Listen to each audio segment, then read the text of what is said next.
And so you could see how much Afghanistan people suffered as a result of the communist invasion of 1979. So I was really moved to tears when I saw the condition of my fellow human beings. Yeah.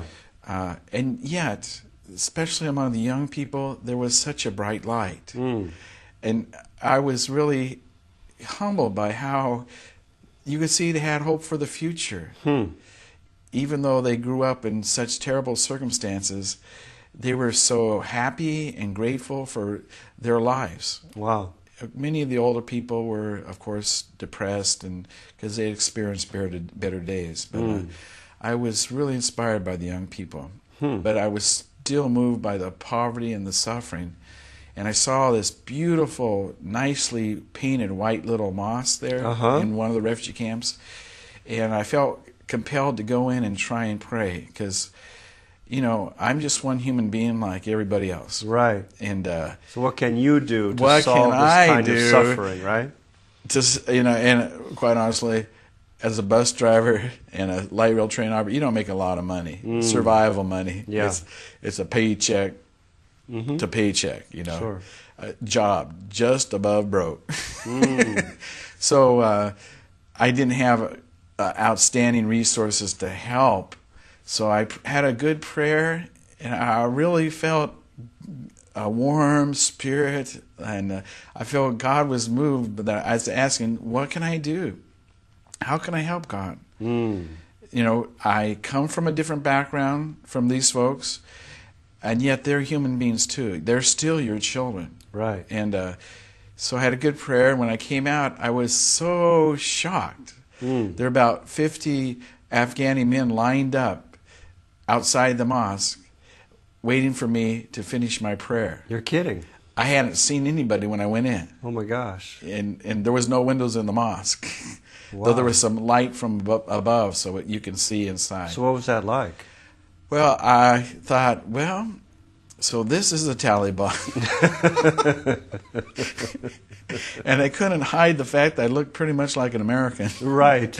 And I didn't speak any language. But I was there with one Afghani person that spoke English. His name was, he was a very young man at the time, Mr. Latafi, whose father used to be in the military before the communists. And he was able to interpret for me. So we sat down together.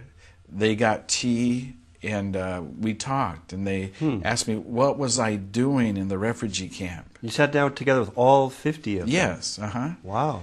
Afghani people are very communal. You know, just like Indian people. You know, they like a crowd, and they like to discuss things in a group. Wow. It's a different mentality. We're more loners here in the United States. Or we talk to one person at a time, but they're more communal. Interesting. Yeah, it's more Asian kind of way.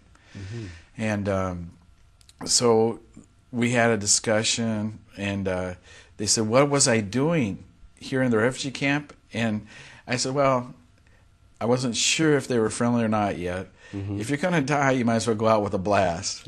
So I said, I felt God called me to help your country of Afghanistan, but I'll be honest with you, I'm not sure what I can do.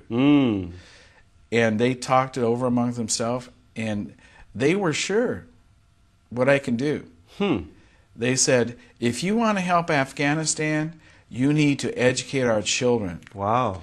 And they informed me that, you know, there had been a whole generation of Afghanistan children, not just in the refugee camps, but also in Afghanistan too, that had no education at all. Their infrastructure was completely destroyed. A whole generation. A whole 20 years. 20 years. A whole score had passed and no educational system. Unbelievable. Unless you had money in Afghanistan, I mean in Pakistan, well, you probably wouldn't be in the refugee camp anyway. Yeah. There was no opportunity for an education. And life was so brutish, and the parents were so stressed to just try and survive. You know, they had no time to be able to educate their children. So, and the spirit was really one like fellowship. It was like God was there. God is concerned about the people of Afghanistan more than I am. And He sees them as His children more than I do. And we felt that.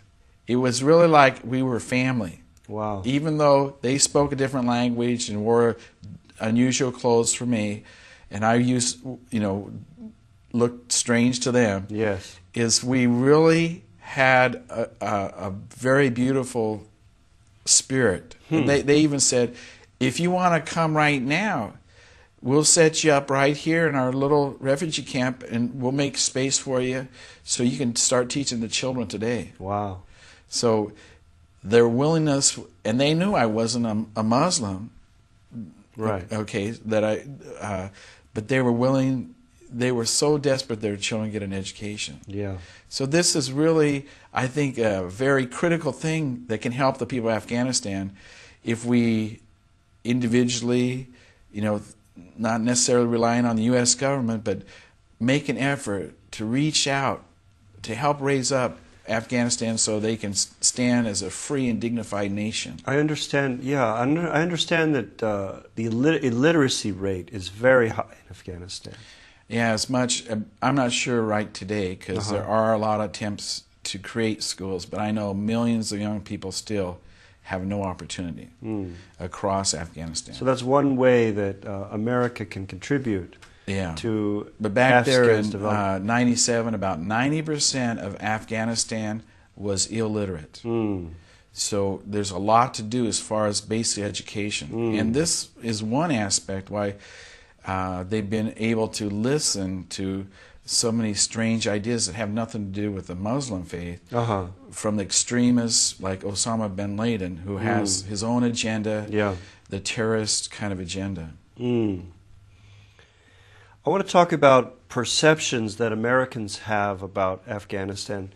I feel that the average American kind of feels that Americans are not well liked in that part of the world. Many of us imagine that maybe something like 90% of Afghanistans hate Americans, the Afghani people. What is your experience of having been over there? Okay, I was able to go over there not this summer, but the summer before, with a Afghani friend of mine, Mr. Abdul Akbar, and through an organization he helped found called Each Education for Afghan Children, we were able to raise about $20,000 to buy there in Kabul educational supplies for the biggest orphanage in Afghanistan. And so we were in the marketplace, and we saw head to head, the Afghani people, and I want to tell you, they're very friendly people. That there was not 90% of people, what are you doing here? It was, they were very glad I was there. They were very curious. Sometimes they just ask questions. What part of America are you from? And, they even shared, I wasn't there in a military capacity at all, but they said they made many friends with our Americans that were in uniform there. And you can tell there's a very strong rapport. It's not the same kind of hatred that the Afghani people had towards the Soviets when they occupied their nation. So my impression was 80% of the people were glad America was there. And the improvements that have been made, they were so grateful for. They're establishing a new road system. They are trying to do something for the schools. So my impression was they're ready to make a good, long-lasting relationship with the United States. Not that they're going to become Christians, but that they're not hostile to our nation per se. Great.